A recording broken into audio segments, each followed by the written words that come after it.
Well, this is take number 3. The first one I attempted, the video cut off short because I dropped the phone or something. The second video, someone called me while I was doing it. So this is hopefully the last video I make, but for the day. But basically, what I want to talk about is the RV, and specifically about the RV. I want to talk about the sewage system and the water drainage system, and things that involve water: sinks, showers, toilets, stuff like that. And maybe I'll do a series of RV stuff, good stuff to know. So let's get right into it. I'll get up in a minute and do it, walk through. But basically, an RV has a self-contained plumbing system, and it also has a self-contained storage system for the wastewater that comes out, as well as the freshwater tank, and those tanks are on, I believe, every RV, and there's a freshwater tank, there's what they call a gray water tank, and there's a black water tank. The black water tank holds the toilet water, poop and pee and water and toilet paper and shit like that. Sorry, I had to go there. And then the gray water is your sink water, your shower water, things like that. And so the reason the tanks are there, obviously, is because you may or may not have a dump site. You may be boondocking, which basically means that you're in the woods or someplace that doesn't have sewer or septic hookup or water hookup, and so you need access to still do your thing without going outside and crapping on the ground. So those things fill up, and so obviously there has to be some sort of feedback system, telemetry to tell you when it's full. And so every RV will have a set of gauges, and I'll show that to you now. So let me turn this around. So this is my gauges. This is an older style, but basically what you're looking at here is there's a battery condition, which is I believe every RV has a battery that allows you to, run, the refrigerator or the lights or whatever. You got LP gas, which would be for the stove and heater. There's a fresh water. There is a black water, and there's a gray water level. There's also a water pump. The water pump you would turn on if you had water in the fresh water tank. Right now I don't have any water in the freshwater tank because I'm using the hookup from the RV park. Down here, like I said, this will be different for every RV. But down here you have a hot water heater, and if I turn it on, the light will come on long enough for the fire to start, and then it'll turn off. If it stays on, then something went wrong. And actually mine didn't turn on at all. The light didn't turn on, but that basically means it's working. I know it sounds weird. And here's a switch for a generator.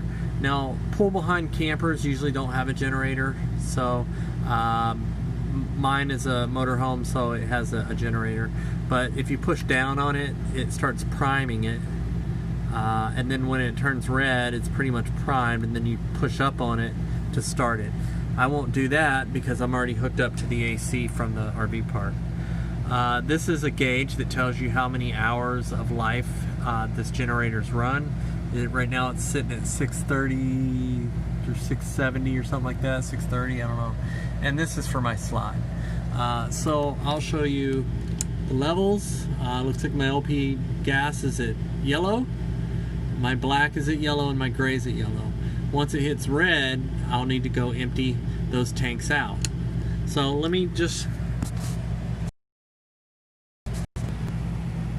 quickly take you around to the drainage for the tanks, and I'll show you that. So let's see if I can grab my keys. I'll leave my keys in the car. Yeah, I did. All right. So, do a quick rundown of the RV.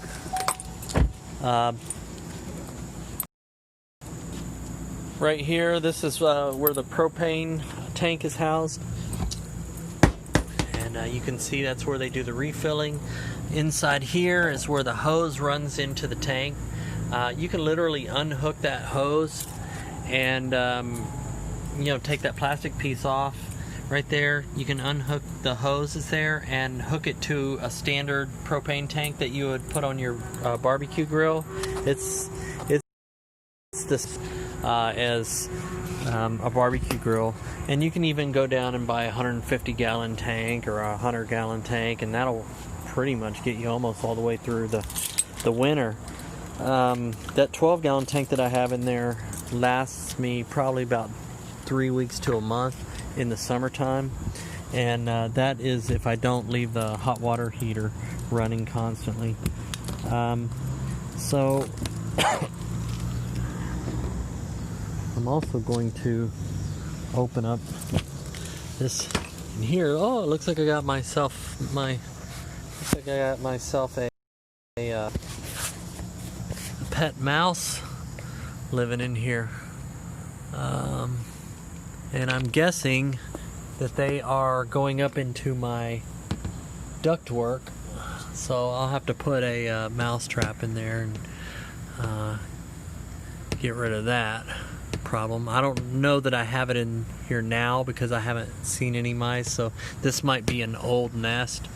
That usually happens when you're storing it, but I pretty much live in my RV, so I don't really have to worry about it. But here's at least one of the tanks. I don't know if it's both of them or just one of them, but there's a tank inside here, and that is just access to the electrical of the tank. It's this is not where you actually drain it from.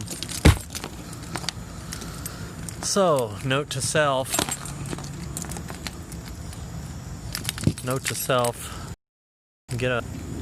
anyway, don't let that scare you. Usually when you're living in an RV, you're not going to get mice. It's just that when you're not living in it, when you're storing it, they want to go there and get out of the warm weather. Alright, so RV has a utility shower on the outside, and this is where I hook up the water. This is where I hook up the electricity, and you can see that the water runs back to a water spout and the electricity runs to electricity thing. This black hose right there with a red adapter on it, that's the sewer water. It drains the black water in the gray water tank, which is behind this compartment here.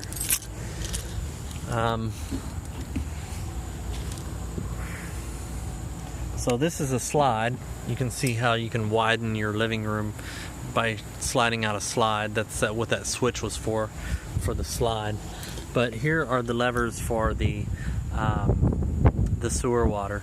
Now, some people will take this hose and put literally plumbing pipe, 4-inch plumbing pipe, and make it into a permanent thing. But most people will get a hose, a flexible hose like this, and mine is, just laying on the ground, but they make things to where you can, and I'll show some pictures of other people in the park that have it set up more properly than I do. But this is the lever to drain the gray water tank, and this is the lever to drain the black water tank. Typically what you do is you'll pull out the black water tank lever first, and that'll drain the tank for the black water first, and then it'll all drain out, but there will be some black water that's still sitting in the bottom of this. It won't all drain out, especially if you don't have some things to make it flow downhill nicely like I do. I'll invest in those things when I get a little bit more money, but right now I'm doing fine. After you drain the black water and push that back in, then you can pull the gray water, which is your shower water and stuff like that, and it'll literally flush out whatever black water was left in this pipe. So that's why you typically do the gray water second. So kind of moving down the RV here, this is well, it's locked, but behind here is your generator. Let's see if I can unlock that real quick. See if it's locked. I mean, if I got the right key. That's not the right key.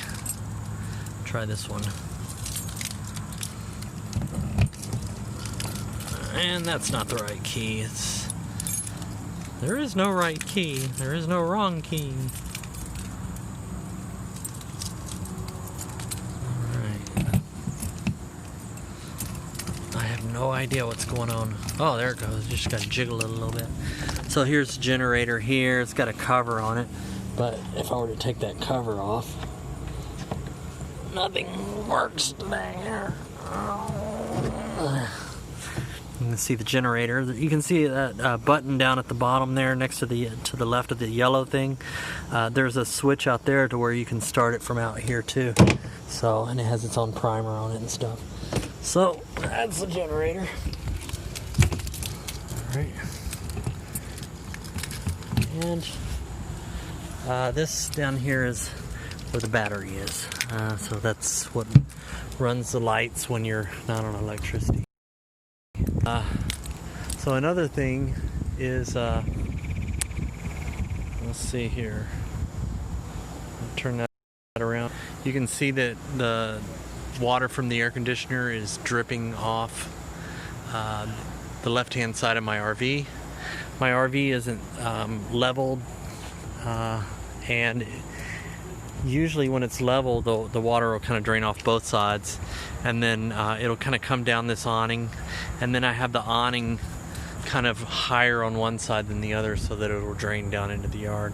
A lot of people, what they'll do is put a bucket below where the water's draining, wherever the water's draining from the air conditioner, they'll put a bucket there and they'll use that to water their plants. So this is the hot water heater. This gets hot, so you kind of want to tap it real quick, and so there's a hot water heater in there. It's like a 10-gallon hot water heater, so you got to take real quick showers. And this right here is the heater. So it has a central heater, and then behind here is your refrigerator. And so this is a tube for your refrigerator. This black tip on the end of the tube is basically something to prevent bugs from going in there, but it allows water to come out, the condensation from the refrigerator. And that's pretty much the rundown of an RV.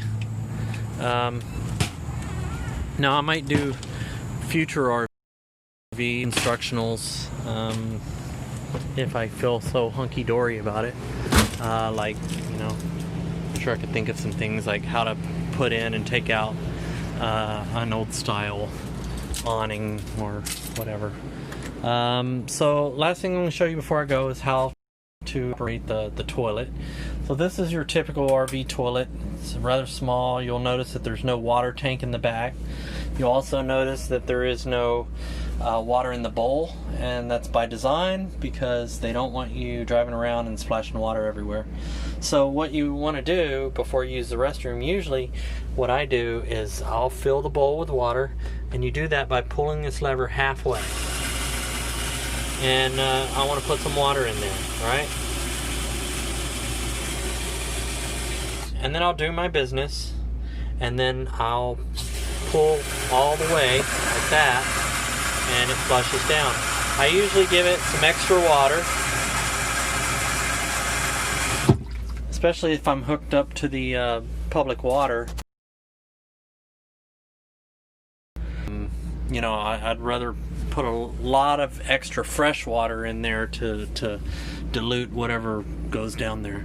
The toilet paper that you use, you want to buy toilet paper that's safe for RVs, and you can usually get that in the RV section at Walmart. But it looks just like any toilet paper and feels just like any toilet paper, but the way it breaks down is different than it probably doesn't have any polymers in it, so to speak. But that's that, and if you like what you see, then good. Alright, no stories this time. Talk to you later.